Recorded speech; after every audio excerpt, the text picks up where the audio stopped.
Bonjour à tous et bienvenue dans le Mug Now Tech. Nous sommes le 30 mars 2023 et on attaque tout de suite.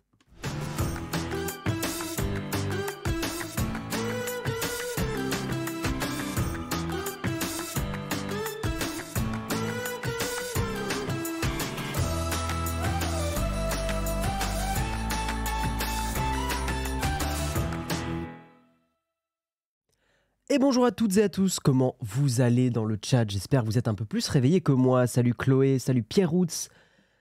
Bonjour Dexter Morgan, 1 million, non 10 000, 100 000, 100 000, 100 000. Bonjour à toi Dexter Morgan.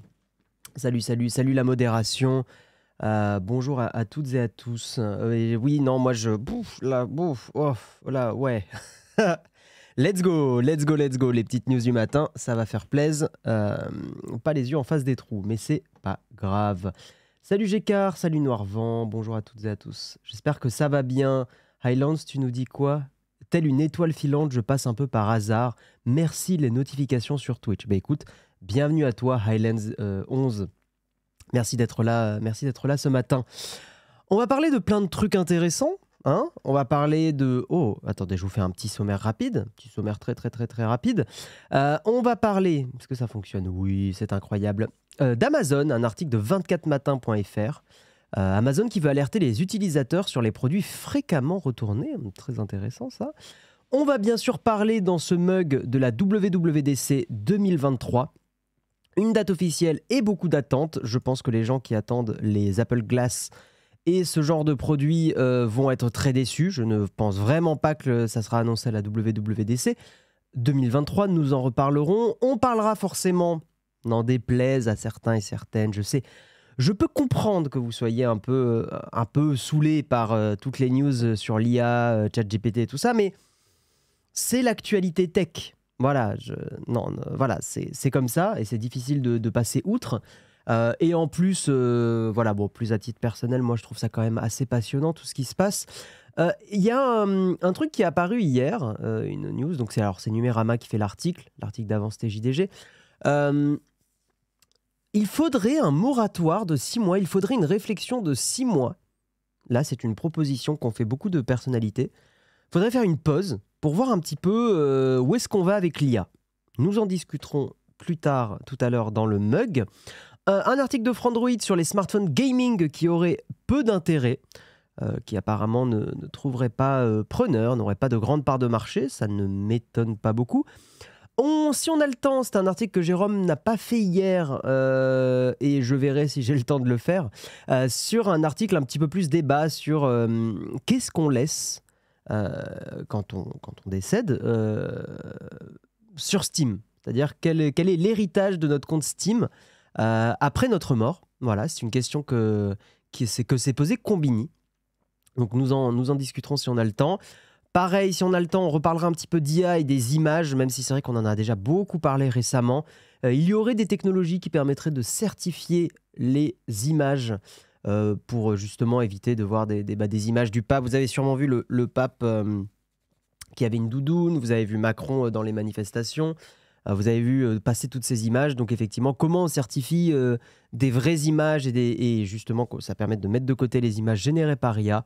Bon, si on a le temps, on en discutera. On parlera bien sûr, petite mention, nous serons au Battle for, un événement caritatif le 21 avril à partir de 18 h. Donc mettez tout de suite dans vos agendas, je vous vois, vous ne le faites pas. Que nous streamerons tout le week-end, voilà, de vendredi 18 h jusqu'au dimanche minuit, 21 avril, donc vous pouvez noter ça. Et on fera une petite cerise sur le croissant pour ceux qui n'auraient pas vu le trailer du prochain Zelda, Tears of the Kingdom. J'avais envie qu'on en discute un petit peu ensemble parce que j'avoue que j'ai été très agréablement surpris de ce trailer. Donc voilà. Voilà pour le petit récap des news de ce matin. Je vais vous lire un petit peu dans le chat avant d'attaquer. Salut Jérôme, salut. J'ai vu Jérôme avec un smartphone Android, c'est pour dire. Ouais, j'ai pas la ref. Ça évolue tellement vite que c'est bien d'en parler souvent pour ne pas être largué trop vite. Ah non, mais de toute façon, mais sachez que là, sur le mug, nous n'effleurons que 1% de ce qui se passe dans le monde de l'IA et tout ça. Hein. Merci Alcan6 pour ton Prime 30 mois. C'est plus de l'amour, c'est de la rage, bien sûr. Et il y a aussi Daddy Pool officiel qui s'est abonné hors live. Donc merci à toi Daddy Pool officiel. Merci beaucoup. Pendant ce temps, au moins, on mange pas des tartines de Musk indigestes. C'est vrai. C'est vrai qu'on parle un peu moins de Musk. C'est pas désagréable, on va pas se mentir. 4 heures de sommeil dans les pattes, dur. Bah écoute, bon courage à toi, Pierre Roots. Il y a eu du retard 5 minutes à cause d'un souci technique. Oui, hier, il y a eu un souci. Ouais, je sais. Bonjour à toutes et tous qui nous rejoignent. Salut Koizeai, bienvenue à toi, vu que c'est la première fois que tu mets un message. J'espère que l'émission te plaira. Voilà, c'est parti. Je vous propose qu'on attaque tout de suite sur le Kawa. C'est parti.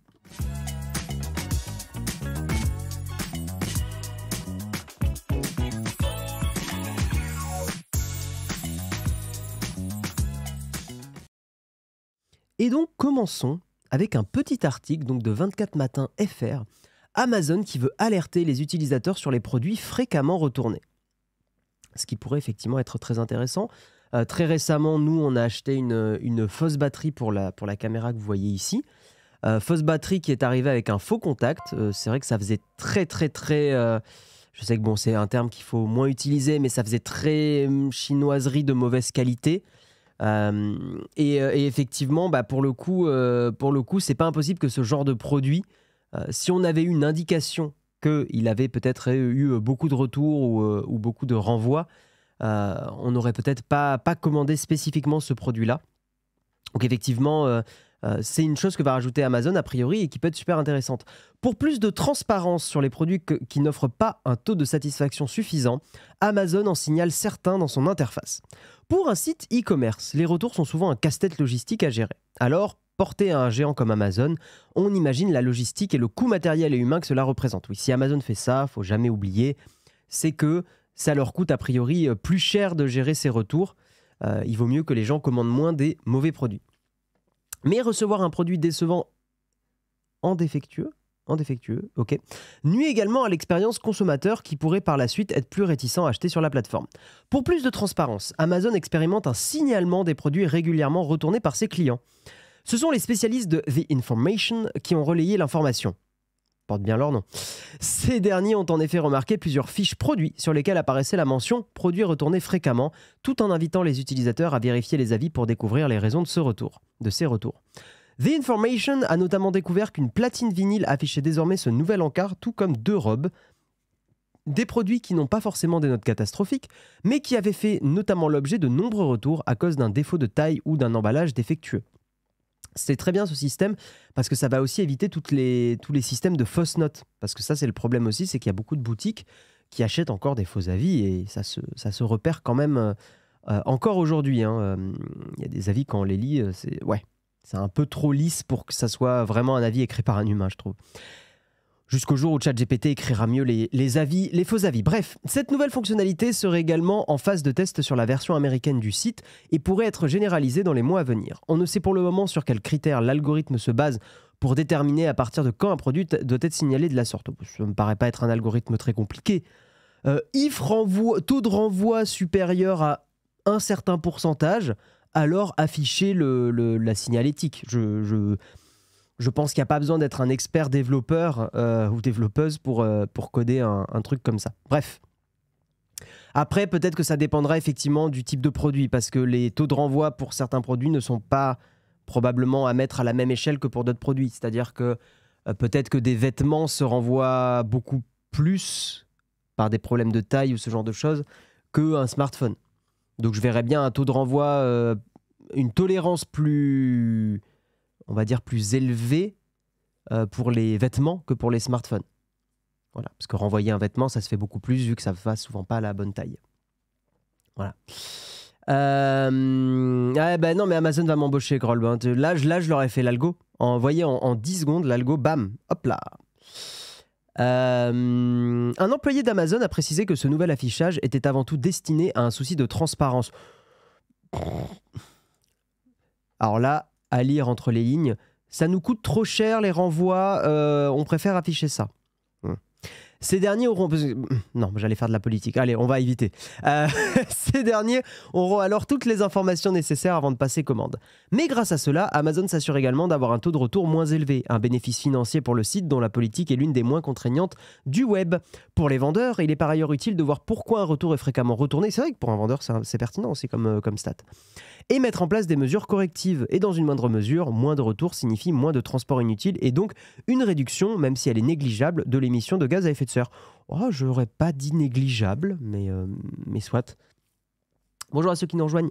Rappelons qu'Amazon avait récemment fait le choix de bannir certains utilisateurs qui affichaient un taux de retour plus fréquent que la normale.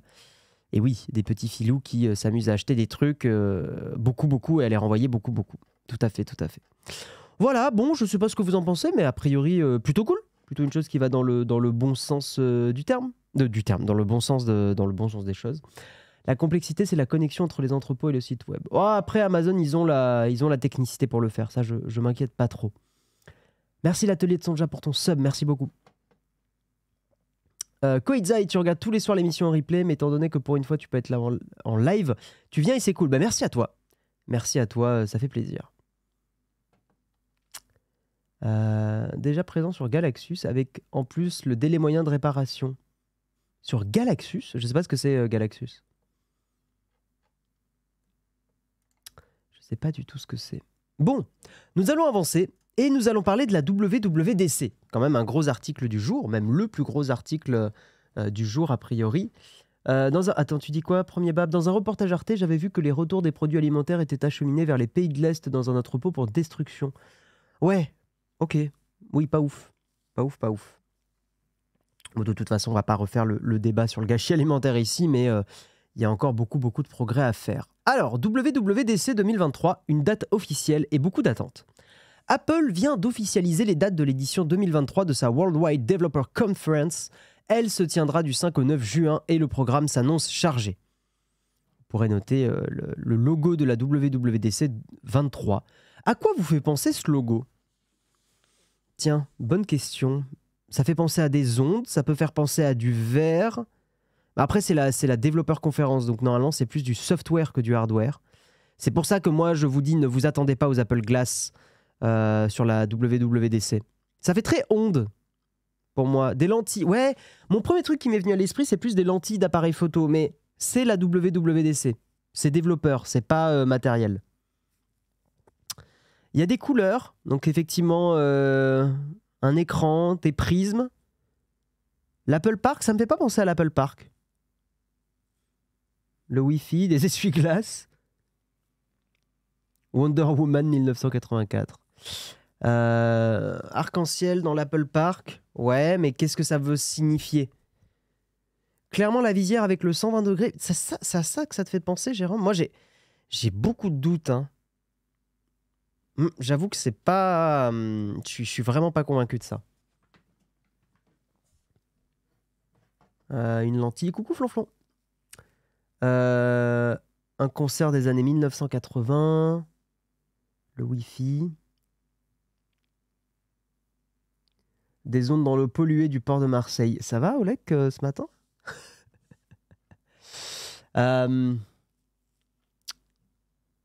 Ça paraît tôt pour le casque. Ouais, moi je trouve que c'est le timing. Le timing me paraît un peu short. Mais j'espère me gourer, hein. J'espère qu'ils en parleront. Alors, on va lire l'article. Comme chaque année, Apple organise sa WWDC. L'événement d'Apple reste l'un des plus attendus de l'année pour les fans de la marque. Mais pas que, hein, pour l'industrie de la tech. Il se tiendra du 5 au 9 juin prochain et sera à suivre en ligne, comme les 3 précédentes éditions. La marque à la pomme prévoit cependant d'accueillir du public pour la journée inaugurale à l'Apple Park. La WWDC 2023 promet d'être encore plus excitante que les éditions précédentes, si l'on en croit Suzanne Prescott. La WWDC est l'un de nos moments préférés de l'année chez Apple car c'est une occasion de se connecter avec les développeurs talentueux. Blablabla, le jargon marketing, communauté extraordinaire. Vous avez entendu les devs, vous êtes extraordinaires. Voilà, c'est Apple qui le dit. La WWDC 2023 sera la plus grande et la plus excitante à ce jour et nous avons hâte de vous voir beaucoup en ligne lors de cet événement très spécial. Très bien.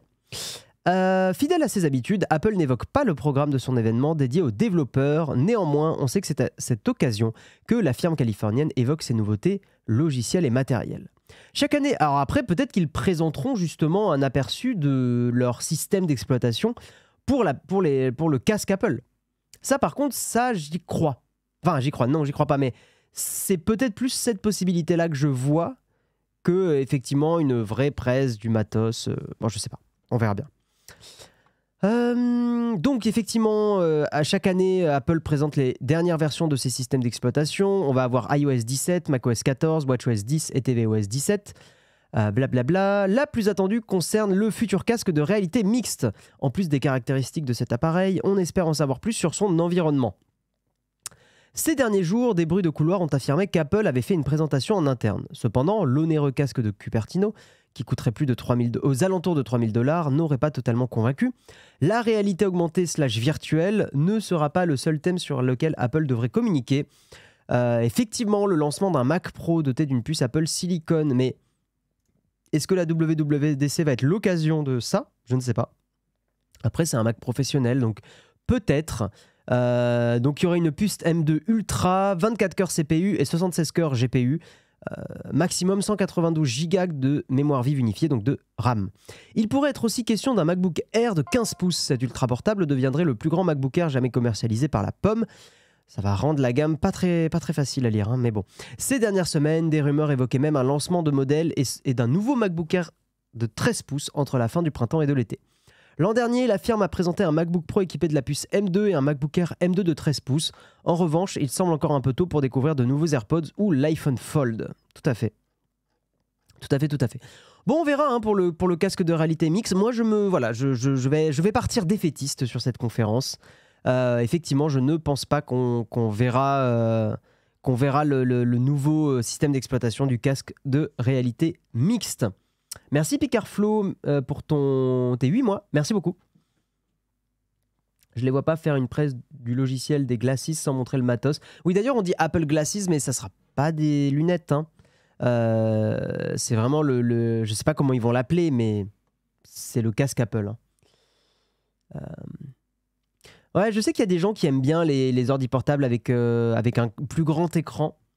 Moi, je peux comprendre. MacBook Air 15 pouces, c'est peut-être un sweet spot pour pas mal de monde dans le chat. Je sais pas si ça vous plairait, un MacBook Air 15 pouces. Moi, j'avoue, je suis tellement satisfait du 14 pouces M1 Pro. Ça permettrait peut-être de sortir un produit, justement, moins cher que les versions Pro. Non, mais stratégiquement, c'est pas forcément bête. Hein. C'est l'onde de choc d'un pro d'un clown, ça me paraît clair. Ça va, Jérôme? Tout va bien? Un arc-en-ciel, après la pluie, le beau temps, le temps des cerises, cerise sur le croissant. Bah écoute, je lance la rubrique maintenant. Let's go. Je vois bien un message du genre, il suffit d'un petit caillou pour faire de grandes ondes dans l'eau. Ok. Why not? Attendez, je vais...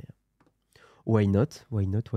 Un cerf-volant. Si c'est réservé aux devs, c'est peut-être le moment de lancer l'OS du casque pour que les devs aient le temps de développer avant la sortie. Oui, peut-être qu'ils peuvent effectivement... Est-ce qu'ils n'avaient pas fait ça à une WWDC, de parler justement des puces Apple Silicon? Est-ce qu'ils n'avaient pas parlé du M1 à ce moment-là? Pas du M1, non. Ils avaient parlé du Mac Mini, me semble. Et justement, il n'y avait pas encore les processeurs M1. C'était un Mac Mini qui était propulsé par une puce A14X, quelque chose comme ça. Et c'était justement un Mac Mini pour les devs, pour commencer à bosser sur du Apple Silicon. Mac Mini A14X. Attendez, je crois que c'était ça. Mac ARM.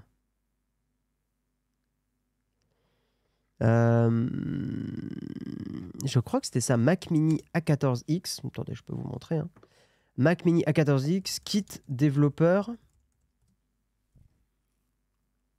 Le DTK, et non pas le Danton 1. Non, c'était un Mac Mini équipé d'une puce A12Z. C'était ça. Et ça a été annoncé quoi, la WWDC? Apple prête un machin. C'était en juin. Ah ouais, non, c'est ça. Hein.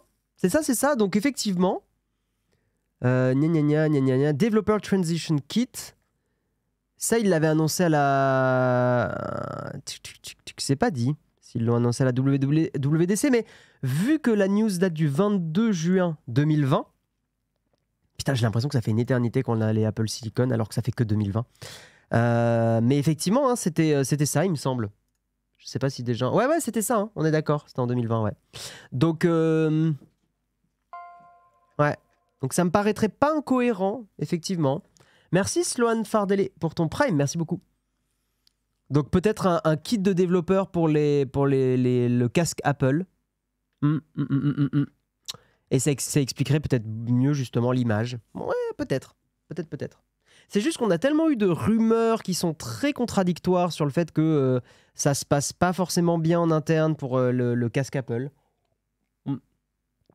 Après, apparemment, des dernières rumeurs que nous avions lues, la direction voulait quand même sortir le casque a priori cette année. Voilà. Un nouveau iPad Air 2, ça fait un moment qu'il n'a pas bougé avec une puce M2 compatible avec un support de charge façon Google Tabs. Ça, c'était une rumeur qu'on avait vue, ça, Picard Flow, mais je pense pas que ça arrivera maintenant. Peut-être à la fin de l'année.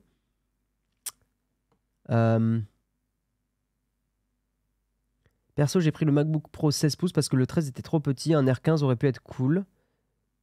iOS 17 avec le sideloading, ça, j'en attends beaucoup, moi. Ça va en fait, ça, c'est un truc, faut bien comprendre, c'est un truc de dev, mais le fait de pouvoir sideloader, vous inquiétez pas, je vais pas prendre 40 minutes pour en parler, mais le fait de sideloader des applications va permettre de faire bouger beaucoup plus le monde du logiciel libre.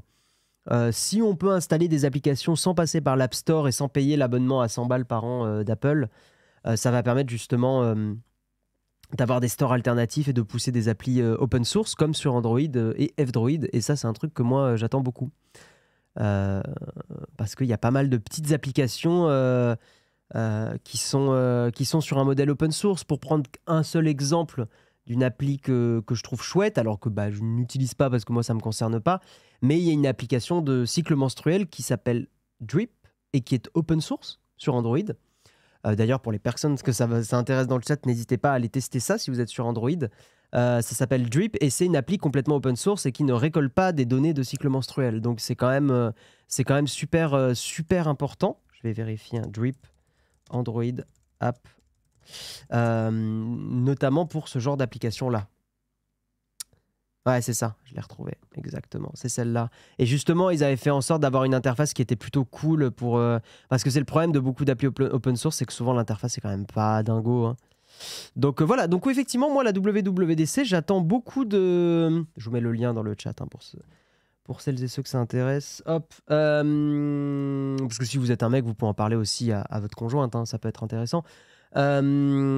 Et donc effectivement, moi j'attends beaucoup du sideload et j'espère que ça sera annoncé pour justement dynamiser un petit peu tout ça. On n'aura jamais de store alternatif. Faut jamais dire jamais. D'ailleurs, vous dites ça, mais il y a déjà des stores alternatifs. Donc voilà.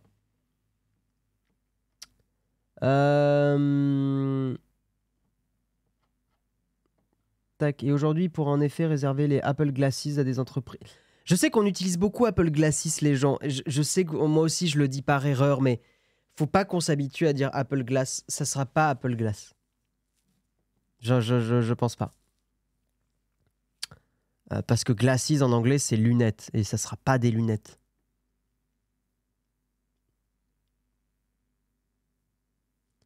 Je sais pas s'ils vont montrer l'OS du casque sans qu'on connaisse les façons d'interagir. On verra. Maintenant, après, sur la pertinence de faire un casque de réalité mixte, c'est là où il y a quand même des questions. Parce que nous, on a effectivement montré que ça pouvait apporter des usages, mais est-ce que c'est un truc qui va se démocratiser tout de suite? C'est une très bonne question. Je sais pas. Je sais pas du tout. Même si ça permet d'apporter plusieurs écrans, un nouveau bureau et tout, est-ce que vous vous voyez bosser avec un casque de réalité mixte?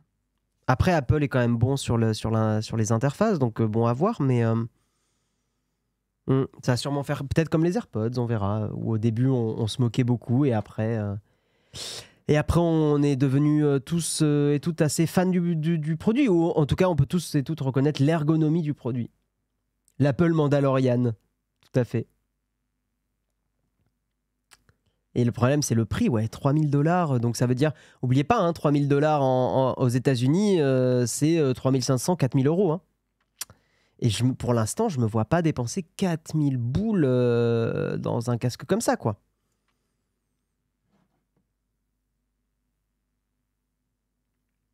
Si la première version du casque est faite pour les développeurs et les entreprises pour préparer la seconde version, alors ça prend tout son sens qu'elle soit présentée à la WWDC. Ouais, ça, je suis d'accord avec toi. Je bosse déjà avec mon casque toute la journée, pourquoi pas rajouter la visière? Ouais, mais la musique, c'est pas la même chose quand même. On va pouvoir voir les profils LinkedIn dans le métro en regardant les autres. Ma peur première, c'est l'impact de ce style d'objet durant une utilisation sur une journée complète. Est-ce qu'on va pas se détruire les yeux à la longue? Alors ça, non, ça a déjà été démenti avec des casques et tout ça. En fait, même avec des écrans, tu ne te détruis pas les yeux. La seule chose, le problème des écrans et de regarder les écrans de trop près, c'est que tes yeux vont se concentrer, vont faire le focus de près. Et ça, c'est très fatigant pour les yeux. Ça ne te les détruit pas, mais c'est très fatigant pour les yeux. C'est pour ça que les ophtalmos te conseilleront toujours, les opticiens, les ophtalmos te conseilleront toujours de faire régulièrement des pauses où tu fixes ton regard plus loin. Justement, l'intérêt, c'est de reposer tes yeux et de faire le focus à l'infini. Pour parler un langage de photographe. La différence avec un casque, justement, si tu as déjà mis un casque de réalité virtuelle, en fait, ton focus est à l'infini. Ou alors, non, si par exemple, dans la réalité, tu prends un papier, genre tu tiens un objet que tu regardes de près, là, oui, ton œil va faire le focus de près et ça va te fatiguer les yeux. Mais si dans ton casque de réalité virtuelle, tu regardes un objet au loin, ton œil fait le focus, comme dans la vraie vie, au loin. Donc non, tu vas pas t'abîmer les yeux parce que tu es dans une réalité virtuelle. Par contre, si dans la réalité virtuelle, tu as un écran, tu as un objet qui est trop près ou tu lis un texte qui est trop près, oui, là, tu te fatigues les yeux de la même façon. Voilà.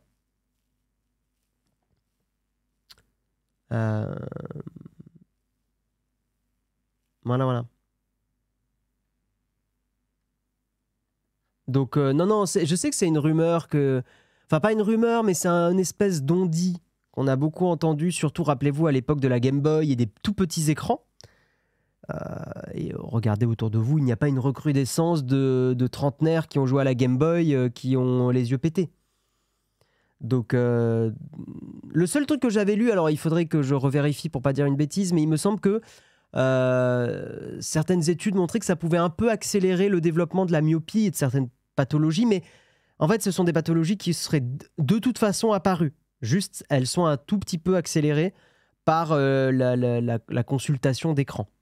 Voilà, de trop près, ça peut accélérer un petit peu le développement de ces pathologies, mais ça va pas les déclencher. C'est des pathologies qui étaient déjà présentes. D'ailleurs, je me rappellerai toujours de la fois où je me suis rendu compte, enfin j'étais gamino, quoi, je devais avoir 7-8 ans, me balader dans Toulouse. Et puis, ça faisait déjà plusieurs semaines que je voyais un peu flou et tout. Et puis je me baladais, ouais, j'avais 7 ans, 8 ans. Et puis, à un moment, ma mère, elle me pointe un panneau, c'était Jean Jaurès, pour ceux qui connaissent à Toulouse. Elle me pointe un panneau et elle me fait, mais là, Guillaume, regarde, parce qu'on voulait aller quelque part. Et elle me fait, mais regarde sur les panneaux, tu peux voir, machin et tout. Et je lui fais, mais j'arrive pas à lire le panneau. Et là, ma mère a fait, fiston, t'aurais pas un petit souci Dieu là, quand même? Oui, non, parce que je suis complètement myope, oui. Imagine tous ceux qui ont touché à la Game Boy Micro. Alors, je suis pas chez moi là, mais j'ai une Game Boy Micro que je garde en collection. J'ai une Game Boy Micro verte.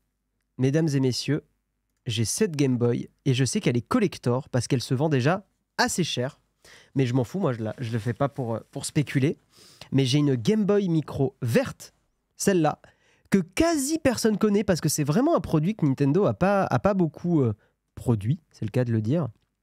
Et j'ai totalement une Game Boy Micro. Voilà, j'ai cette Game Boy là qui est un très joli produit. Voilà. Attendez, ouvrir l'image en grand. On peut ouvrir le lien dans un nouvel onglet. Ouais. Hop. Attendez, j'arrive pas à ouvrir les images. Putain, le site, il lag de fou. Ouais, voilà, j'ai cette Game Boy. Je sais où t'habites, me dit Flonflon.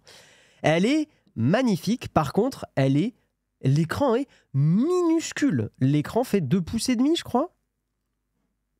il me semble. Mais par contre, c'est une très très très belle console. Je trouve qu'elle est assez magnifique. Game Boy Micro, attendez. Alors. Non, moi je suis. Maintenant j'habite à Paname. Hein. J'habite à Paris. Mais. C'est quoi la taille de l'écran? Tac, tac, tac. Ils disent pas. On va passer à la suite, hein, vous inquiétez pas, mais juste. Ah oui, le truc des langues, il est là maintenant. Game Boy Micro. Ah, voilà. Screen. Oh, c'est un écran 2 pouces. Ouais, alors là, la main est assez grande, hein, mais elle est vraiment minuscule. Minuscule. Mais elle est très belle. Je trouve que le design c'est l'un des produits les plus réussis de Nintendo, je trouve. Voilà. J'ai joué plusieurs heures sur ça. Je pense que j'ai dû jouer une 50aine d'heures sur cette console. Voilà. T'es sûr de toi pour le focus des objets au loin avec les casques VR? Ah mais oui. En fait, c'est... comment dire c'est pas la distance de l'écran qui fait que vous allez faire le focus sur un... C'est pas ça qui fait le focus, en fait.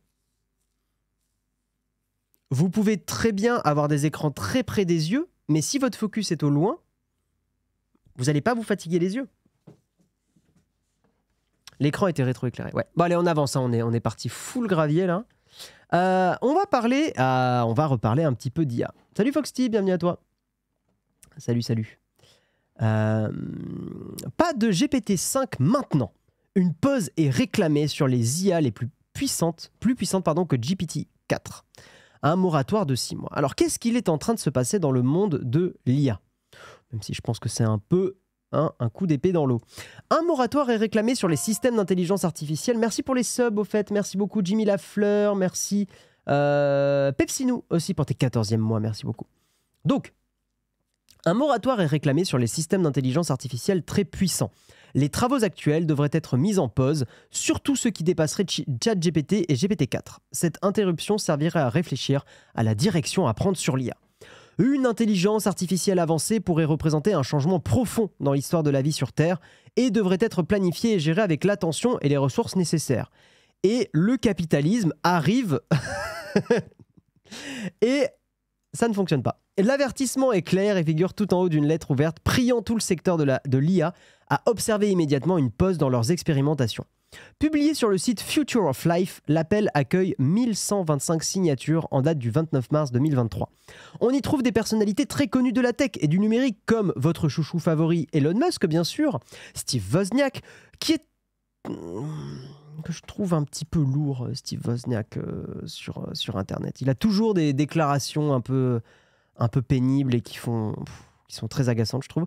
Mais également les créateurs d'entreprises à succès comme Skype ou Pinterest. Surtout, des représentants du secteur de l'intelligence artificielle figurent parmi les signataires, comme John Hopfield, à qui l'on doit le réseau de neurones de Hopfield, et Stuart Russell, professeur d'informatique à la fac de Berkeley et autres spécialistes reconnus de l'IA. D'autres chercheurs, universitaires et industriels, dont l'IA n'est pas leur domaine, apparaissent également. La pétition est toutefois émaillée d'une polémique sur la vérification de toutes les signatures. La présence de Xi Jinping, le président chinois, a été révélée avec des titres farfelus. Selon nos constatations, son nom a été depuis retiré. L'inscription ne semble nécessiter qu'un remplissage de formulaire et une vérification de l'adresse email. Putain, paye ta vérif, quoi. La lettre ouverte est également contestée sur le fond, à l'image de Yann Lequin, l'un des pères de la méthode de l'apprentissage profond, Deep Learning, un domaine clé de la recherche en IA, et également un patron de l'intelligence artificielle chez Meta. Il dit avoir refusé de signer l'appel car il désapprouve ses prémices. Dans cet appel, tous vont dans le même sens. Il faut que tous les laboratoires d'IA dans le monde observent une pause dans leurs travaux, et ce pendant au moins 6 mois. Cette pause devrait être publique et vérifiable, et inclure tous les acteurs clés. Si une telle pause ne peut pas être mise en place rapidement, les gouvernements doivent intervenir et instaurer un moratoire. Les signataires ont un type d'IA en particulier en tête comme référence, le modèle de langage GPT-4, qui a été dévoilé récemment. Ce système succède à GPT 3.5. Ce ne sont pas tous les systèmes d'intelligence artificielle qui posent un problème, à en croire la lettre ouverte. Au cœur de la préoccupation des signataires figure le développement des systèmes qui seront plus puissants que GPT-4, OpenAI s'il travaille sur la prochaine génération de son modèle de langage avec GPT-5 et de fait visé par l'appel. Phrase un peu bizarre. GPT-4 apparaît avoir été pris comme maître étalon, surtout par commodité. Il est au cœur de l'actualité et l'utilisation intensive de ChatGPT depuis maintenant 5 mois a permis d'avoir une bonne idée de ses capacités en matière de génération de contenu. Bon, ça on connaît. La pause d'au moins 6 mois que défendent les signataires du texte doit offrir une fenêtre de concertation et de coordination pour un meilleur encadrement, mais aussi une réflexion sur l'orientation et la priorité à donner à ces travaux. Voilà, je saute un petit peu. Les pétitionnaires s'alarment. Ce niveau de planification et de gestion n'existe pas, même si ces derniers mois, les laboratoires d'IA se sont lancés dans une course incontrôlée pour développer des esprits numériques toujours plus puissants. Très bien. En somme, la recherche et le développement dans ce domaine devraient pivoter sur la consolidation des bases plutôt que de grimper frénétiquement vers de nouveaux sommets, au risque d'avoir une tour branlante qui pourrait finir par s'écrouler. Un recentrage sur une IA plus exacte, plus sûre, interprétable, transparente, robuste, plus conforme, plus fiable et plus loyale. Ce n'est pas la première fois que de telles lettres ouvertes sont publiées, ni que des débats ont lieu au sujet de l'éthique de l'IA. Déjà en 2015, effectivement, il y avait des alertes sur ces dérives. L'IA, elle, a changé, effectivement, 8 ans plus tard. Elle s'est améliorée. Les systèmes d'IA contemporains deviennent aujourd'hui compétitifs pour des tâches générales. Voilà, bon, effectivement, ChatGPT peut générer de la désinformation, hein, on en a déjà parlé. Les images inventées peuvent poser des problèmes de copyright ou surtout de manipulation. Pareil, on en a parlé. Au niveau de l'Union européenne, un projet de réglementation de l'IA est examiné. Le classement de l'IA par degré de risque est l'un des aspects clés du texte. Donc ça, il y a des discussions en Europe. Les travaux autour de l'IA sont captés par des grandes entreprises, donc ça c'est une critique, hein, qui sont par ailleurs de moins en moins disposées à les partager et à montrer les coulisses de leur système. La faute à la guerre de l'IA. Effectivement, OpenAI ne porte maintenant très très mal son nom. L'appel juge que ces décisions ne doivent pas être déléguées à des leaders technologiques non élus et qu'il faut mettre un coup d'arrêt à la course dangereuse vers des modèles de boîtes noires toujours plus grands et imprévisibles, dotés de capacités émergentes. L'influence de la lettre ouverte sur le secteur de l'IA reste à voir, j'y crois pas trop personnellement. Cet appel contient par ailleurs plusieurs pistes d'action à mettre en œuvre pour redresser la barre. Il faut disposer d'un cadre pour être sûr que ces effets seront positifs et que ces risques seront gérables avant de passer à GPT-5 et consorts. Il faut créer un été de l'IA. La société a mis en pause d'autres technologies aux effets potentiellement catastrophiques pour elle. Nous pouvons faire de même ici. Profitons d'un long été de l'IA et ne nous précipitons pas sans préparation vers l'automne. Bon, voilà pour effectivement cet article, donc signé par plusieurs personnes, hein, notamment Elon Musk et des spécialistes reconnus dans l'IA. C'est intéressant de savoir pourquoi Yann Lequin... Alors après, mais Yann Lequin, attention, hein, Yann Lequin, donc, qui effectivement est une personne qui parle beaucoup d'IA sur son Twitter. Il y a souvent des moments... Alors bon, voilà, je sais, je ne suis pas un expert en IA. Qui suis-je pour parler voilà, nous ne sommes qu'une chaîne YouTube qui parle de technologie, mais j'avoue que Yann Lequin sur Twitter, je me méfie toujours... Je considère que ce n'est pas parce que tu es... tu peux très bien être expert dans un domaine, ou experte, et en venir à affirmer des choses avec une grande certitude parce que tu connais bien ton domaine et c'est très bien, mais notamment en fait des choses, et j'avais eu le débat sur le Discord de la communauté, des choses comme l'IA n'est pas intelligente, ce genre de déclaration. En fait, à chaque fois que j'entends ces déclarations qui sont beaucoup dites par des experts et des expertes en IA, je suis là, ouais, mais définir intelligence, et pareil, si tu es expert et experte dans ces domaines-là, je trouve que s'exprimer en courte phrase Twitter n'est pas un endroit particulièrement génial pour en débattre, et ça me fait toujours tiquer. Voilà, ça me fait tiquer. Après, ça apporte un débat, et ça, c'est quand même très, très intéressant, mais... ouais, c'est très Luc Julia comme exactement. Avec tout le respect que je lui dois, c'est une personne vraiment très très chouette, mais et vraiment encore une fois, je suis loin d'être un expert, donc je prenais vraiment 1000 pincettes quand je dis ça. Je veux pas me mettre en avant, je fais pas ça pour dire je suis plus intelligent que les autres, non, loin de là. Même dites-vous je suis très bête, voilà, comme ça, voilà, vous le saurez, c'est très bien. Mais je tique toujours quand des experts ont des grandes déclarations à faire sur certains sujets comme ça qui sont, je trouve, tellement complexes. Tellement complexes.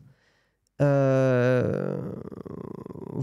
Je pense qu'il y a 1000 exemples de personnes qui se disent experts, et je ne vais pas refaire de la politique, même si j'ai très envie, mais qui se disent experts et experts dans un domaine, et qui, au final,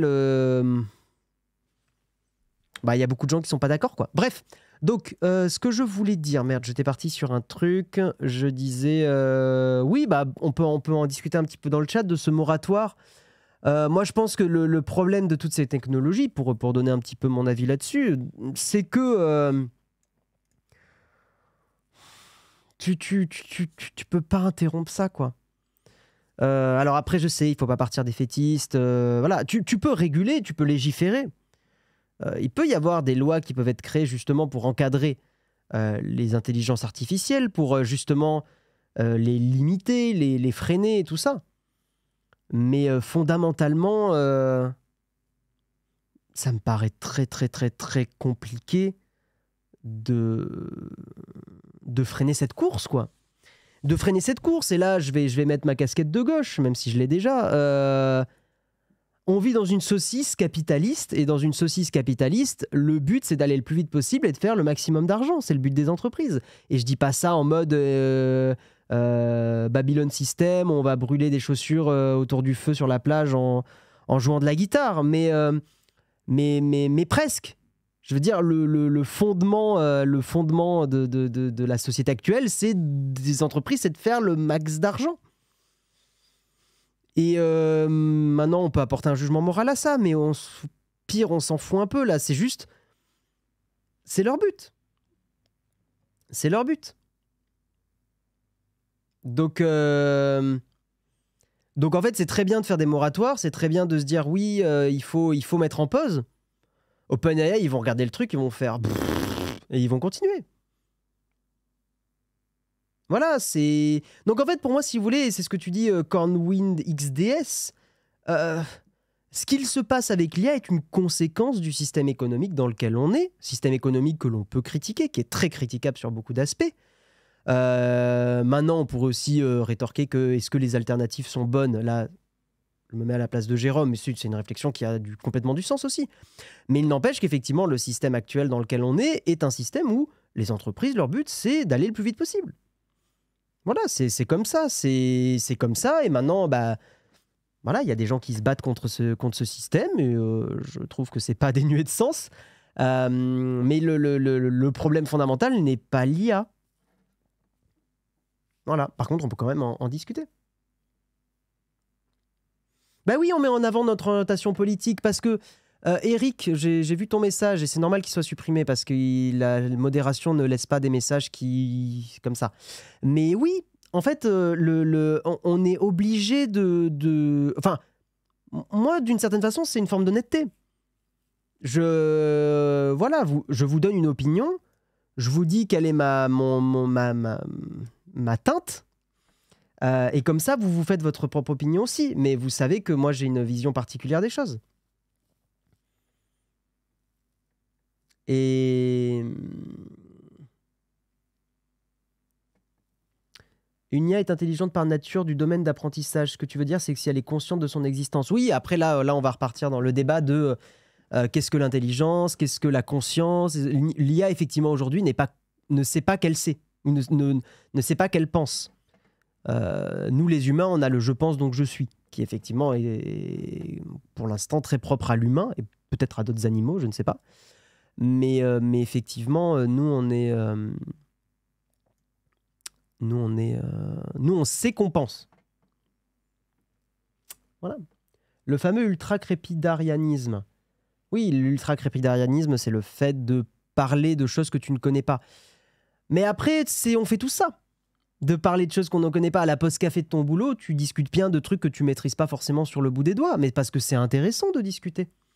Et parce que dans le chat, si je dis une bêtise, vous allez me dire, bah là tu dis une bêtise, et je vais faire, ah bah ouais, effectivement, je dis une bêtise, et c'est pas grave.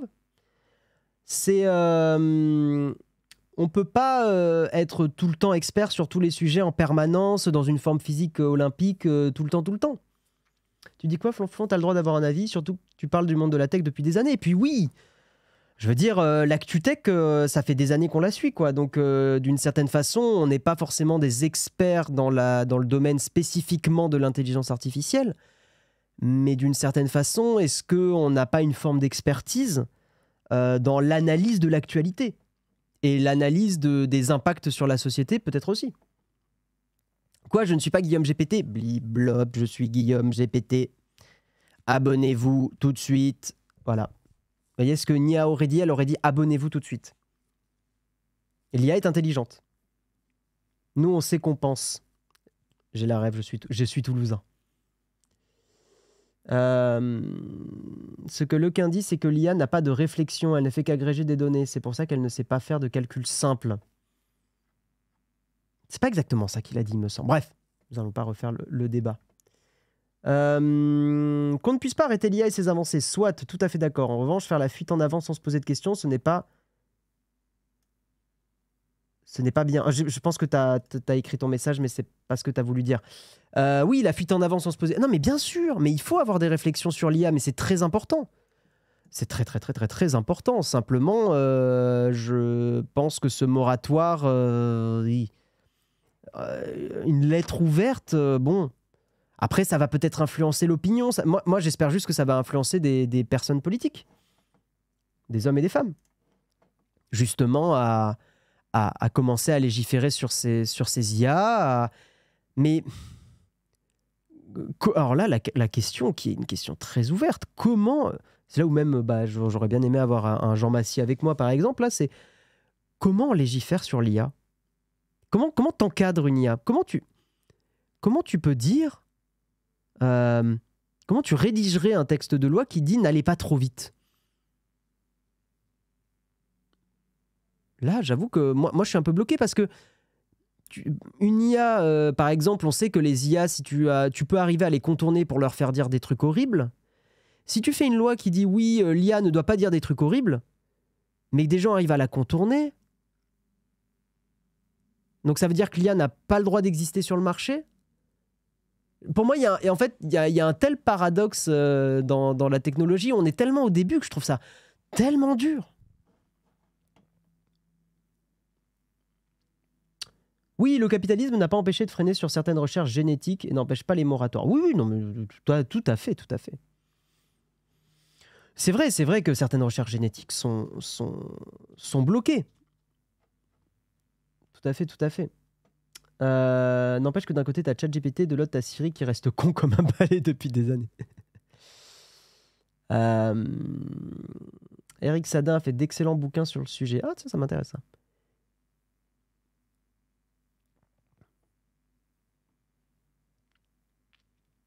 Oui, l'IA ne pense pas. L'IA ne sait pas qu'elle pense. Je préfère le dire comme ça, je trouve ça plus correct.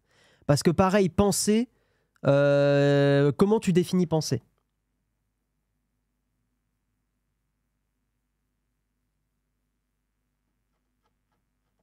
Tu peux faire des lois qui obligent à un minimum d'évaluation suivant la puissance de ton IA. Des gens ont montré pas mal de soucis sur les perfs annoncés par GPT-5. Ok, intéressant.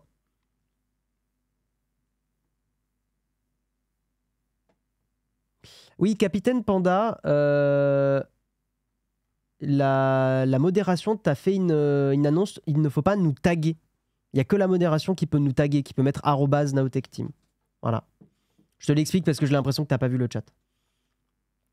Peut-être en légiférant sur certains aspects, cela pourrait mettre des garde-fous, des limites à ne pas franchir. Mais comment les évaluer? Oui, et je dis pas ça par mauvaise foi. Hein. Je dis pas ça par mauvaise foi. Je dis vraiment juste que ça me paraît très, très, très, très compliqué. Parce que la recherche génétique, en fait, c'est là où moi, j'ai pas d'expertise là-dessus. Comment la recherche génétique est bloquée aujourd'hui? Quel est le blocage? Comment ça a été écrit? Je trouve ça très intéressant. Presque, ça serait cool d'en faire une émission dédiée, quoi. Comment légiférer sur l'IA, faire un petit plateau et tout. On va pas le faire, on n'aura pas le temps, je pense. Mais c'est presque un truc que je pourrais trouver assez passionnant. Des comités d'éthique, ouais. Non, mais tout à fait. Je pense qu'un moratoire est infaisable car il y aura toujours une boîte qui, bien qu'ayant signé, sans le dire, continuera pour avoir de l'avance sur les autres. Oui, mais bon, après, Ça, c'est comme dire, tu fais des lois, mais les gens transgresseront quand même la loi. Oui, mais tu as la loi pour te protéger. En fait, c'est important d'avoir des lois qui bloquent des choses, même si dans les faits, c'est compliqué. Parce que le jour où ça t'arrive et le jour où tu as besoin de porter plainte, tu as une loi qui te permet de te défendre. Donc, même si la loi n'est pas vraiment appliquée, bah, au moins, si ça t'arrive, tu es très content de pouvoir te défendre.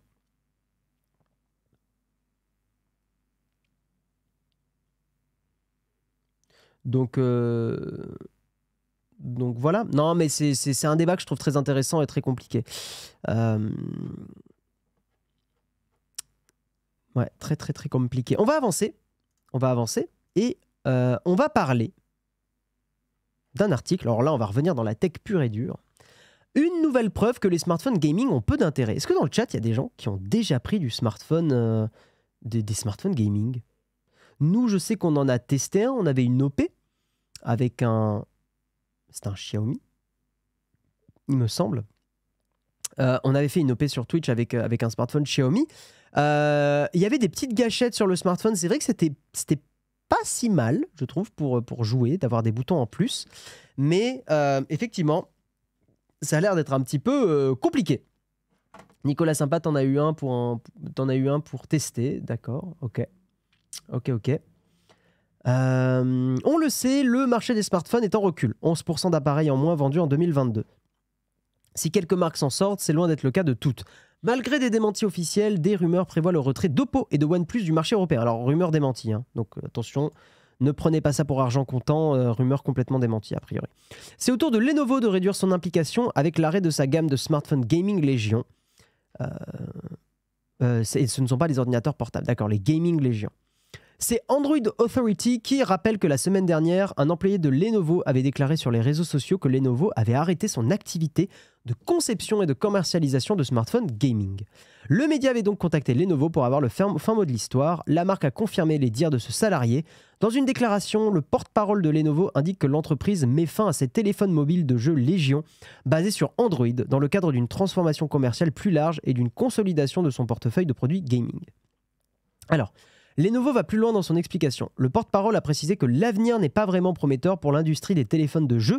Xiaomi a également connu récemment des difficultés avec sa gamme Black Shark, licenciant des centaines de travailleurs dans ses installations. Très bien. Putain, qu'est-ce qu'ils sont... Enfin, je trouve ça pas très beau, moi, les smartphones gaming. Mais... Le fabricant était connu pour son Lenovo Legion Phone Duel... Putain, on dirait une extension du Yu-Gi-Oh! Quoi. Et son Legion Phone Duel 2, deux smartphones haut de gamme dédiés au gaming avec des manettes tactiles respectivement sortis en 2020 et 2021. Deux derniers modèles en date, les Lenovo Legion Y70 et Y90 sortis l'année dernière. Ils pourraient être les derniers téléphones pour les jeux vidéo de Lenovo. Ce dernier avait même sorti une tablette tactile pour le gaming, la Lenovo Legion Y700, qui disposait d'un écran 120 Hz et d'un Snapdragon 870 notamment. Voilà, bon, le marché du gaming smartphone qui, effectivement, va pas très bien. Je préfère une PS5 ou un PC portable. Oui, mais tu compares des pommes et des oranges, ce ne sont pas les mêmes produits. Malgré le Game Pass et autres services de streaming, j'ai pas l'impression qu'il y a une offre solide ou un catalogue de jeux intéressant sur iOS ou Android, des licences fortes ou de référence. Oh, quand même! Non, t'as du gaming cool sur Android, t'as pas mal de jeux. Vaut mieux avoir un smartphone correct et une console portable. Ouais, ou un Steam Deck, ou parce que pour le prix, effectivement, vous avez largement un Steam Deck. Hein. Ou alors une console plus petite, comme une Switch avec plein de jeux. Enfin, effectivement, bon. Le téléphone n'était pas pour le marché occidental, mais asiatique. Essaye de téléphoner avec un Steam Deck. Tu peux, sur Discord. Allez, hop.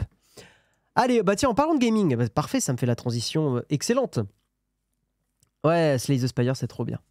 Alors, bah, en parlant de Slay the Spire et de Steam et de gaming, alors c'est un débat qu'on va peut-être avoir ensemble. J'ai dépensé 1000 balles et joué 4400 heures sur mon compte Steam, mais lorsque je mourrai, il partira en fumée.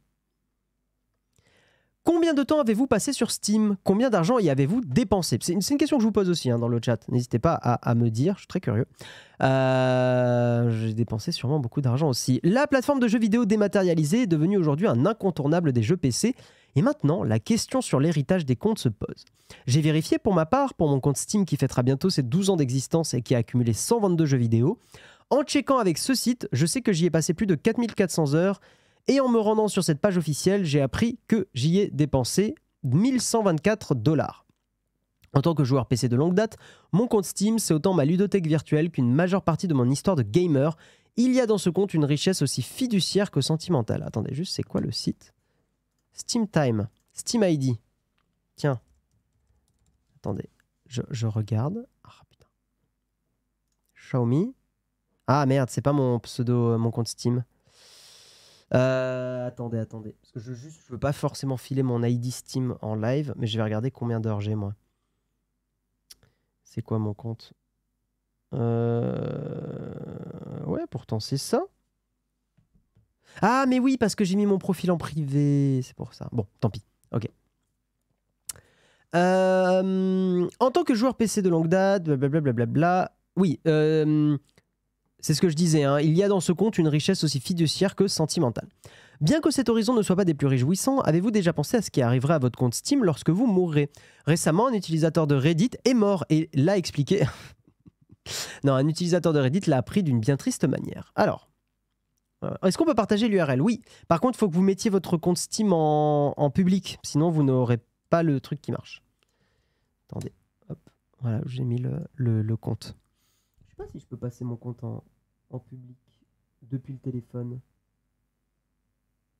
Attendez, je vais essayer de voir. Paramètres. Préférences. Cookies. Non, je crois que c'est pas là. Je sais pas comment on le fait. Voir le profil. J'avoue que j'aimerais bien voir le nombre d'heures que j'ai passé. J'avoue que je suis très très curieux. Modifier le profil. Je clique, mais rien ne se passe. Ah si. Emplacement, état province, blablabla. Ok. Avatar, mini profil, thème, profil spécial, groupe favori, vitrine. Ah, option de confidentialité. Ah bah si, bah, j'ai tout le monde. Bah. Oh bah dis donc. Non, bah pourtant... Non, pourtant ça devrait marcher, donc je sais pas. Je sais pas. Après, attendez. Ah, mais j'ai mon ID. Attendez, j'ai mon ID. Oh, la chaîne de caractères de l'enfer. Attendez. Je vais me copier ça. J'avoue, j'ai envie.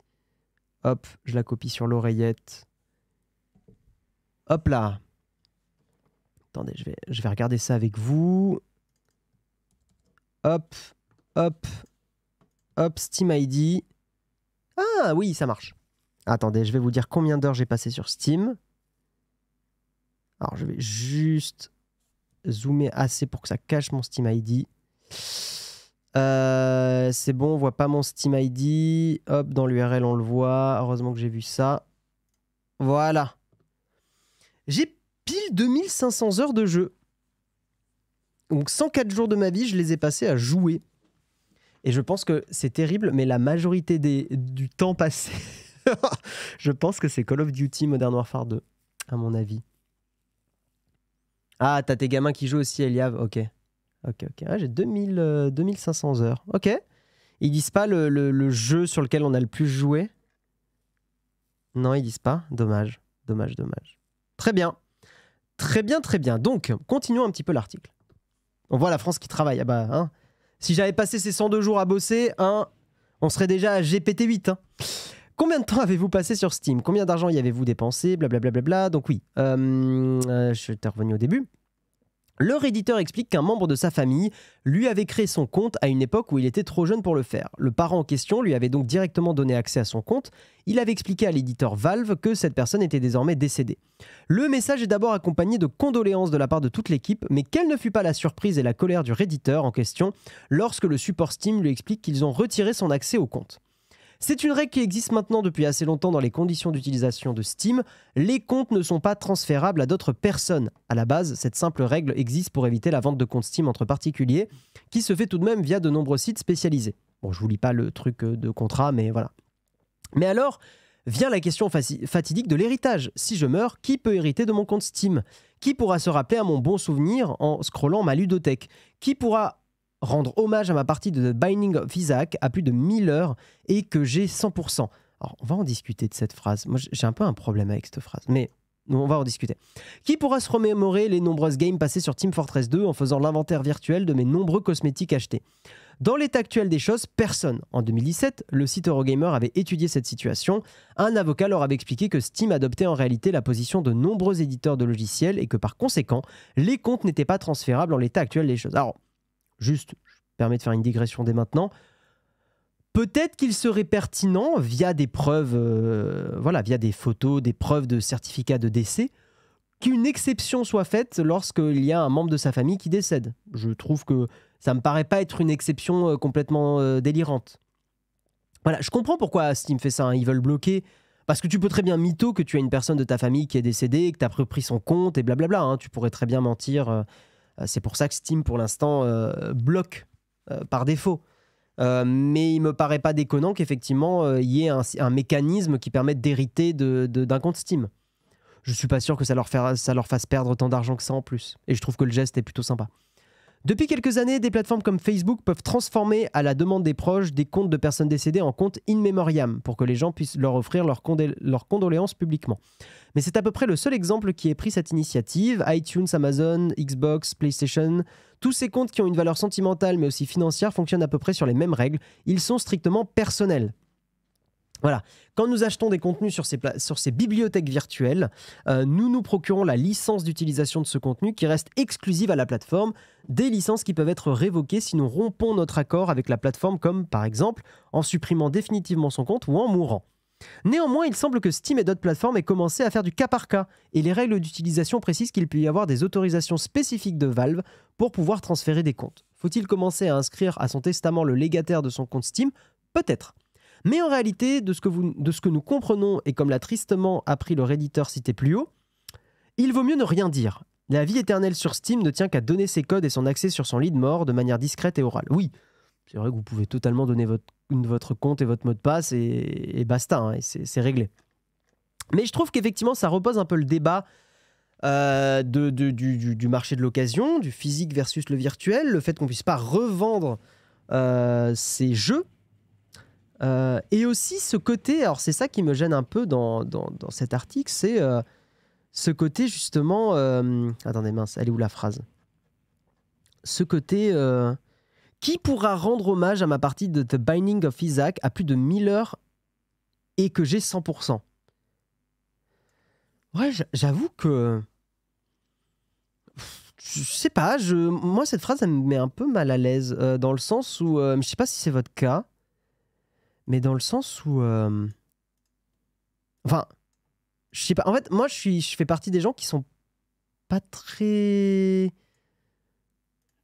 J'arrive pas à le concevoir qu'on puisse... ChatGPT a mal écrit l'article. Oui, déjà la phrase elle est bizarre, mais... Non, mais c'est peut-être une traduction un peu rapide, je sais pas, mais... Non, c'est un truc de ouf de finir Isaac à 100%. Non, mais d'accord, mais... Je sais pas, en fait... Je me dis, est-ce que vraiment scroller la ludothèque d'une personne décédée, c'est une façon de lui rendre hommage? Je sais, moi, ça me parle pas, mais peut-être ça parle à des gens, donc je ne sais pas. Mais en fait, au-delà de ça, ouais, je fais partie des gens qui sont pas... Enfin, qui sont un peu... qui ont un peu du mal avec le matérialisme, justement, et le fait d'avoir toutes les boîtes des jeux que je garde, que machin et tout. Je trouve qu'au final, alors je vais dire une phrase très saucisse, mais au final, les objets que tu possèdes, c'est eux qui se mettent à te posséder. Ouais, c'est très saucisse comme phrase, mais c'est très réflexion de comptoir, mais c'est pas totalement faux. Effectivement, je trouve qu'il y a un vrai truc de, plus tu... En fait, bon, je peux pas raconter, parce que c'est un truc en plus un peu perso qui m'est arrivé, donc ça, je le garde pour moi, mais... de mon expérience personnelle et de mon vécu, d'une période pas facile de ma vie, bon, décès dans ma famille, ça je peux le dire, j'ai vraiment très mal vécu justement ce côté où la personne décédée avait accumulé des choses. Et en fait, c'est devenu plus une une pression et quelque chose de difficile à gérer, plus que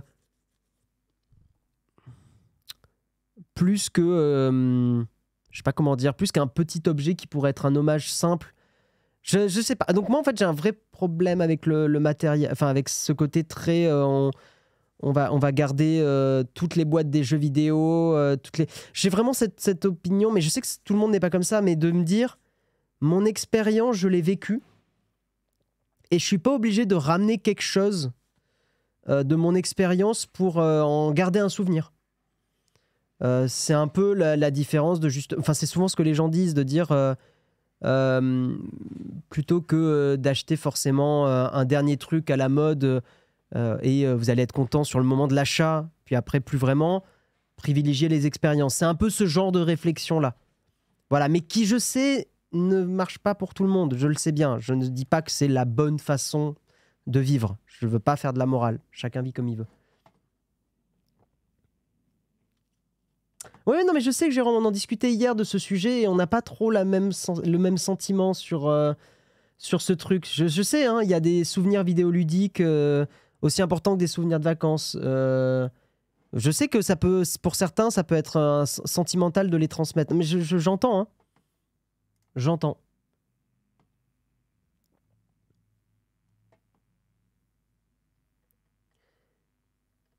Mais je pense que je suis un peu particulier sur ce sujet-là, quoi.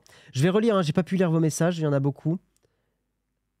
Plus de 6000 heures et 3000 $ indiqués sur le site, mais je trouve ça beaucoup. Je ne sais pas sur quoi ça se base, car j'ai acheté pas mal de clés CD sur des sites tiers. 13 ans, 1984 heures. Je ne veux pas que mon compteur bouge.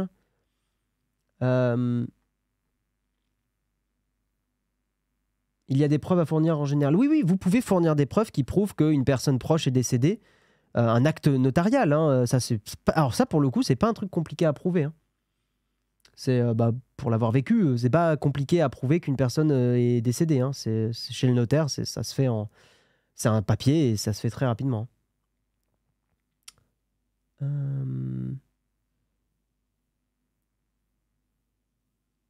Tac, tac, tac. Je lis un petit peu vos messages. Je donnerai mon compte Steam à mes neveux et comme cadeau de naissance de mes 3 neveux, je leur ai créé un compte Epic Games. Je prends tous les jeux gratuits, je leur donnerai quand les parents autoriseront les jeux vidéo. Non, mais ça, c'est cool. Ça, pourquoi pas? Mais pour le coup, là, on n'est pas dans le... Comment dire? On est dans le... Là, on n'est pas dans la même notion, je trouve, d'héritage. Là, tu accumules des jeux pour les passer, justement. Mais c'est des jeux virtuels. Donc, c'est pas en plus exactement la même chose. Et quand malheureusement elle est morte, j'ai pu faire ça. Grâce à ça, faire tout le côté administratif. Mon gestionnaire de mot de passe sur l'ordi est déverrouillé avec l'empreinte digitale. Si je lègue mes accès, il faut aussi léguer la main qui va. Ah oui, non, ça marche pas là. Souvent, je préfère ne pas filmer pour vraiment vivre l'expérience plutôt que de le vivre par écran interposé. Ouais, mais ça, pareil, en fait, là, c'est là où moi, je vais pas juger les autres. Moi, je vous dis juste comment moi, je ressens les choses. Parce que j'ai une expérience personnelle pas évidente. J'essaye de justement plutôt me... je suis pas très matérialiste. Voilà. Et disons qu'en fait, je vais le tourner peut-être différemment, mais je sais qu'il y a des objets que je garde parce que j'y attache quand même une certaine valeur. Je suis pas complètement anti-matérialiste, mais ça me choquera pas du tout si j'ai un enfant. Ça me choquera pas du tout que ces objets, il les file ou il les jette ou machin. Ça me toucherait pas. Voilà, j'ai aucun problème avec ça. Parce que j'ai un peu ce côté, c'était des objets de ma vie à moi et pas leur vie à eux ou à elles. Voilà, et voilà. Sauf la Game Boy Mini. Mais j'aime bien la Game Boy Mini. Elle est jolie, je trouve. Ça fait un joli décor. Non, mais je suis pas... je décore bien chez moi aussi. Il faut bien que je décore un petit peu.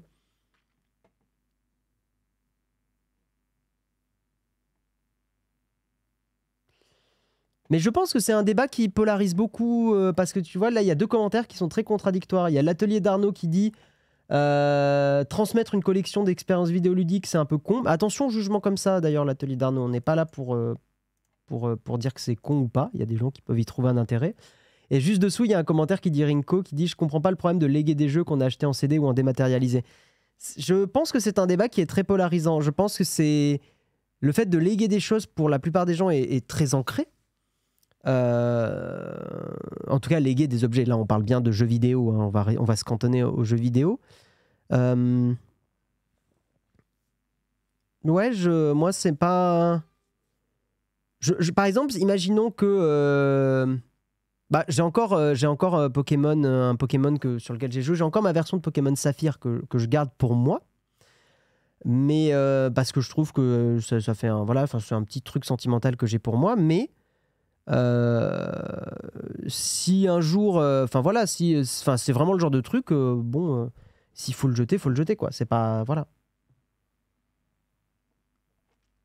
Qui va hériter de mes Peak Design? Exactement.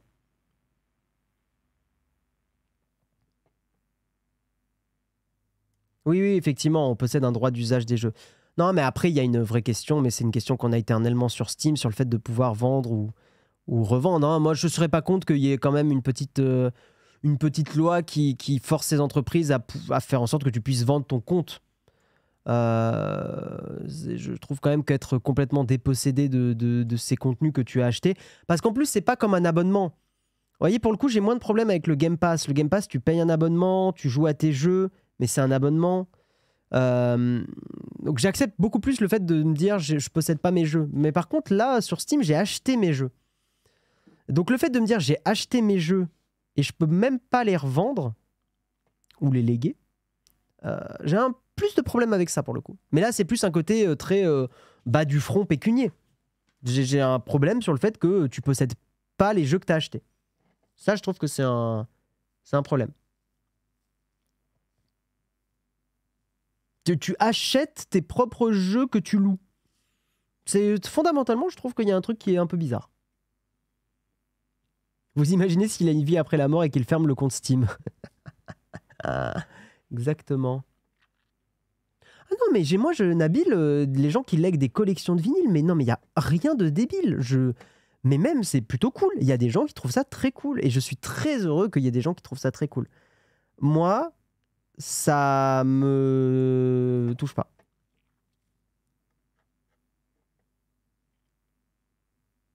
Voilà, mais comme le dit Jérôme, et moi, c'est un peu mon vécu, et c'est pour ça...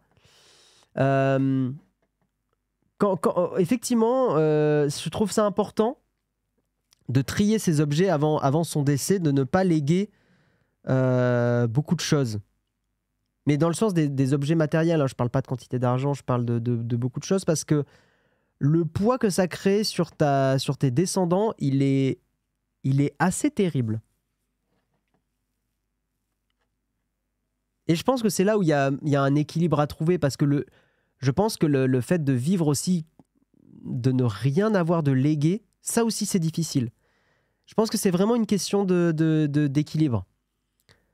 Un petit souvenir d'une personne proche, je trouve ça très chouette et important pour faire son deuil. Mais le fait d'avoir une charge de sa vie entière qui t'arrive d'un coup et c'est en mode « Allez, hop, tu dois gérer ça », c'est dur.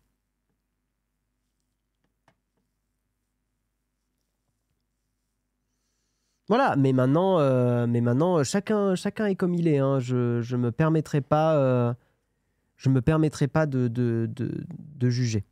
Hein, encore une fois. Est-ce qu'on a le temps de faire cet article? Il est 9h15. Rapidement, je vous le fais en brève. Pour reparler un petit peu d'intelligence artificielle, je trouve que c'est un débat qui est quand même assez important, tout aussi important justement que le moratoire dont on a parlé tout à l'heure et ses réflexions. Vous l'avez vu sur Nowtech, on a beaucoup parlé des images générées par IA, et notamment Midjourney version 5 qui commence à avoir des résultats de plus en plus indistinguables d'une véritable image. Alors, qu'est-ce qu'une vraie image? Vous avez 2 heures. Donc effectivement, cet article, je vous le fais très rapidement, un article de 01net qui parle de ce qu'on appelle le Content Authenticity Initiative, qui effectivement est une solution industrielle, une solution technique, qui permettrait de certifier des images. Donc l'idée, pour encore une fois vous le faire en récap, c'est qu'il y a des entreprises qui ont déjà commencé à bosser sur ça, Qualcomm, Adobe, le New York Times, TruePic, ça ne m'étonne pas d'ailleurs que ça soit ce genre d'entreprise. L'idée, c'est qu'au moment où vous prenez la photo avec un appareil photo, un smartphone, un boîtier, peu importe, il y ait une marque, un dépôt logiciel, un watermark logiciel, qui permette en fait d'en certifier l'authenticité. Effectivement, ça paraît quand même être une initiative assez pertinente dans le sens où ça permettra d'avoir toujours l'image originale certifiée. Voilà. Donc l'idée, c'est que, par exemple, un journaliste qui va qui va en manifestation, qui va faire des photos, il aura toujours, alors après il pourra retoucher l'image pour augmenter un peu le contraste, les couleurs, ok, mais il aura toujours un fichier RAW ou un fichier JPEG sur lequel il aura un watermark qui prouve que c'est la véritable image. Et ça lui permettra, si on lui demande des preuves, de fournir cette image en disant, regardez, le watermark est présent, vous pouvez vérifier que c'est une image authentique. Voilà en gros pour l'idée de cette Content Authenticity Initiative. Et je pense effectivement que c'est une solution technique qui, moi, ça me paraît pas déconnant de bosser là-dessus.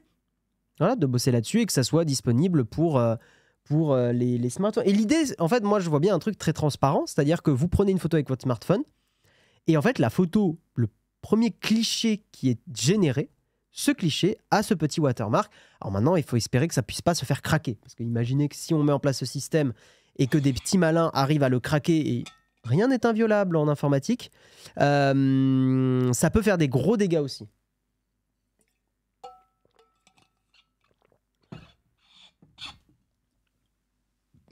Voilà.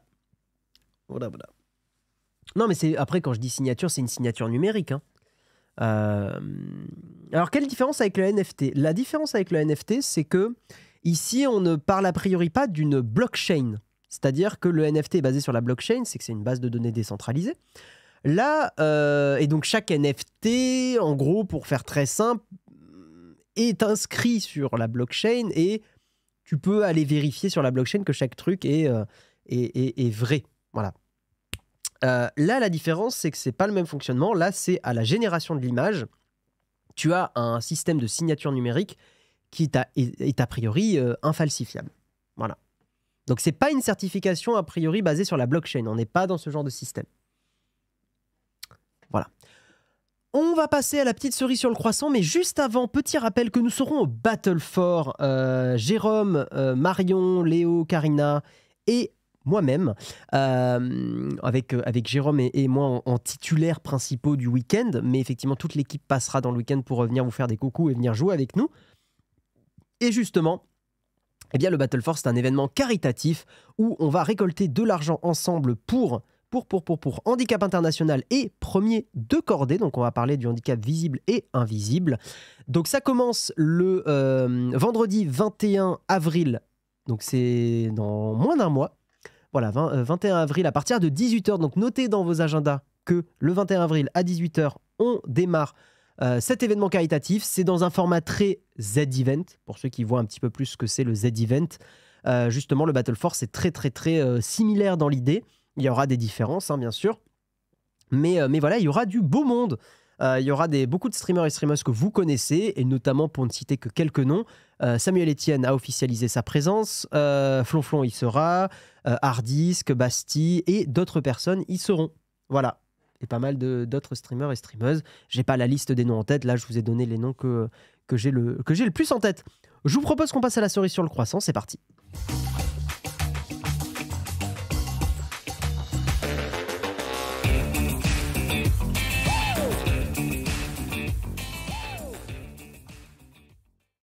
Et donc, pour ceux qui l'auraient loupé, il y a eu l'annonce, enfin un petit gameplay, justement du prochain The Legend of Zelda, Tears of the Kingdom. Alors, est-ce que dans les gens, il y a des gens qui ont fini Breath of the Wild, qui y ont joué, qui ont kiffé? Moi, je suis en train de le continuer. Là, je suis justement à la deuxième... comment on appelle ça déjà, les animaux là, les deuxièmes animaux. J'ai battu le deuxième boss. Voilà, donc je me dirige vers le 3e, puis le 4e. Je ne l'ai toujours pas acheté. Ouais, les gardiens. Voilà, merci les gardiens. J'avais plus le terme. C'est la fatigue de fin de mug. Et justement, il y a eu l'annonce du prochain Zelda Tears of the Kingdom, qui en gros maintenant aura un gameplay beaucoup plus vertical. C'est-à-dire que a priori, on aura des îles célestes, comme vous pouvez le voir ici. Donc on aura quelque chose de beaucoup plus vertical. Et j'avoue que la démo qui a été faite avec les nouveaux pouvoirs est assez excitante. Je me demande comment ils ont géré les bugs, hein, parce que clairement, je vois tellement de milliards de bugs qui peuvent arriver. Notamment, il y a des nouveaux pouvoirs dans ce Zelda. Le pouvoir le Rewind, donc je ne sais plus comment ils l'appellent en français, ce pouvoir. La rétrospective, voilà, rétrospective. C'est un pouvoir qui permet de remonter le temps. Donc ça, j'avoue que j'ai très hâte de tester ce pouvoir. Je pense qu'il y a plein d'usages très rigolos avec ça. Donc ça va permettre de notamment remonter le temps d'un rocher qui est tombé d'une île. Donc voilà, on va pouvoir jouer un petit peu en hauteur. Et surtout, le truc qui a un peu pété Internet, c'est la possibilité de fusionner des objets. C'est un nouveau pouvoir. Donc vous allez pouvoir, par exemple, prendre un rocher et le fusionner avec une branche d'arbre. Donc en gros, Link, dans ce gameplay-là, il a juste une branche d'arbre dans la main. Voilà, qu'on voit pas très bien parce que la qualité d'image est pas terrible. Donc il a une petite branche d'arbre dans la main et en gros il va utiliser un pouvoir qui va permettre de fusionner cette branche d'arbre avec le rocher. Voilà. Et donc créer une nouvelle arme grâce à ça. Et ça, clairement, il y a 1000 usages possibles avec ça. Ouais, amalgame, hein, c'est ça la fonction amalgame qui n'est pas... On parle pas de Twitter, là, attention. Hein. Ouais, c'est l'Apple Pen, exactement. J'ai une pomme, j'ai un crayon, hop là, on mélange les deux. Donc effectivement, ça permet d'avoir un objet qui tape beaucoup plus fort et je trouve que d'un point de vue gameplay, je trouve ça assez génial. De toute façon, Zelda Breath of the Wild était un jeu qui était très chouette pour la créativité qu'on pouvait mettre en place personnellement pour résoudre des problèmes. La fonction amalgame permet aussi par exemple de fusionner des objets qui tapent à distance. Donc vous pouvez fusionner un bâton avec une fourche et ça permet justement d'avoir un objet qui tape de très loin. Voilà. Donc par exemple ici on peut voir qu'il a une espèce de bâton plus fourche qui a une portée absolument délirante. Donc ça permet d'attaquer des ennemis à distance de très loin. On peut fusionner aussi des flèches avec des trucs à tête chercheuse, avec des yeux. Donc ça c'est effectivement des monstres qu'on a régulièrement. Qu'est-ce que j'ai trouvé de très cool ? Mélanger aussi, ça a pété Twitter. Mélanger un bouclier avec un champignon fumigène. Donc quand l'ennemi tape sur le bouclier, ça va déclencher un fumigène. Voilà. On va pouvoir faire des constructions. Donc si vous aimez les Lego, je trouve que justement c'est un jeu qui devrait vous plaire. Donc par exemple, on peut faire un radeau, mélanger des turbines sur ce radeau. Voilà, comme par exemple là, c'est ce qu'il est en train de faire. Donc de coller avec le pouvoir emprise, qui est un nouveau pouvoir, des turbines sur le bateau. Voilà, comme ça. Donc après, vous allez pouvoir vous mettre sur le bateau, activer ces turbines. Paf. Et là, ça va vous permettre justement d'avoir le bateau qui avance sur l'eau, tranquillou, grâce à cette petite construction, grâce au pouvoir emprise. Ça, je trouve ça quand même très chouette. Pareil, vous allez pouvoir vous élever dans les cieux. Hein, dans les cieux avec, pareil, même système de turbine. Donc ça, c'est cool. Vous allez avoir un nouveau pouvoir qui est infiltration qui permet de passer à travers les plafonds. Ça, pareil, à coder le nombre de bugs possibles, j'ose même pas imaginer. Voilà. Donc pareil, là, de passer à travers les plafonds. Qu'est-ce que je peux vous montrer d'autre ? Voilà, des ennemis qui ont d'autres façons d'attaquer. On peut faire du comment on appelle ça ? Du dive jump, il me semble. En gros, quand on tombe, on se met à planer. Voilà. Et donc, ça va permettre de faire des chutes assez spectaculaires, je dois bien le reconnaître. J'avoue que c'est quand même assez stylé. C'est Minecraft version Zelda. Non, mais on n'est pas loin. On n'est pas loin. Donc, effectivement, voilà, on va pouvoir tomber. Et c'était ça la démo. Voilà en gros ce qui a été présenté. À mon avis, donc, ils ont dit que le développement était terminé, ce qui est plutôt rassurant. Par contre... j'ose même pas imaginer la quantité de bugs qu'ils doivent encore corriger, clairement. Voilà. Après, maintenant, pour faire un petit bilan rapide du jeu, effectivement, mais ça, moi je m'y attendais, donc je suis pas déçu. Mais ce n'est pas un jeu qui va révolutionner la formule Zelda, c'est Breath of the Wild version 2. Voilà, il faut vraiment le reconnaître. Hein. C'est pas un nouveau The Legend of Zelda avec un autre moteur graphique, une autre âme. Hein. Ça a l'air d'être vraiment une suite pure et dure de Breath of the Wild. Il faut pas le prendre comme quelque chose de différent. Mais c'est une suite qui a des pouvoirs différents. Donc ça, c'est quand même chouette. Pardon. Et donc, c'est sur une Switch. Oui, c'est sur la Switch. C'est sur la Switch. Voilà.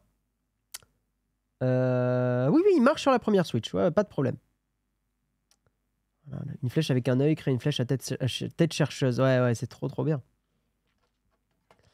Voilà un petit peu pour discuter de ça. Fusionner une casquette avec un présentateur. Exactement. Donc voilà, je voulais vous en parler. Je sais pas ce que vous en avez pensé. Est-ce que vous êtes excité? Pas trop. Moi, j'avoue que j'ai très hâte. Hein. Je suis en train de me faire le 1 justement pour jouer au 2. Parce que j'en attends beaucoup. Le 1, je suis en train de justement peut-être un peu plus le speedrun que ce que j'avais fait initialement. Parce que le problème, c'est que j'avais joué à Breath of the Wild en 2017 quand il est sorti. Et le problème du jeu, c'est que moi, j'ai tendance à me perdre un peu quand c'est un monde ouvert. Et j'avoue que j'ai passé beaucoup de temps à faire des trucs qui n'étaient pas la quête principale. Et en fait, au bout d'un moment, ça m'a un peu saoulé. Et j'avais arrêté d'y jouer. Et là, je joue différemment au jeu. Là, je fais beaucoup plus les quêtes principales. Justement pour avancer un petit peu dans l'histoire et aller un petit peu à l'essentiel. Voilà. Le 1 m'a saoulé, c'est pas fait pour moi. Non, mais je comprends totalement. Voilà. Les quêtes secondaires, c'est ce qu'il y a de mieux dans les jeux. Mais pas pour moi. Moi, c'est pas ma cam. Je trouve que beaucoup trop de quêtes secondaires sont des quêtes FedEx qui me font pas kiffer. Genre, tu vois, dans Zelda 1, Breath of the Wild, t'as une quête, ramasser les poules du village. Ok, j'ai la flemme en fait. Genre, vraiment pas envie du tout de faire ça. Pareil, les délires de ramasser les Kurugos. Alors, c'est marrant quand tu tombes sur un par hasard, hein. Mais typiquement, putain, c'est vraiment pas ma cam, quoi. Je dis confession, j'ai jamais joué à Zelda. Tu devrais essayer Breath of the Wild. Les quêtes secondaires, faut les faire une fois la quête principale finie. Ah, peut-être. Dans ce cas-là, oui. Clairement.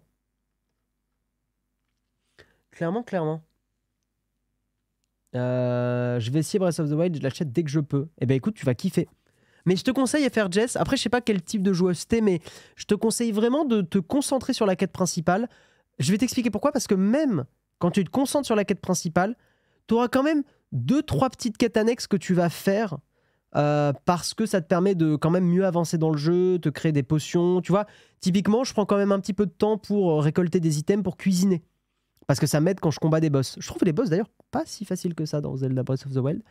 Et ça, je trouve que c'est plutôt chouette. Je trouve que c'est plutôt très cool de suivre la quête principale et de vraiment très ponctuellement faire des petits trucs un peu annexes. Même en faisant ça, le jeu est long. Hein. Je pense que je suis déjà à 20 heures de jeu. Je pense, hein, je suis bien à 15-20 heures de jeu.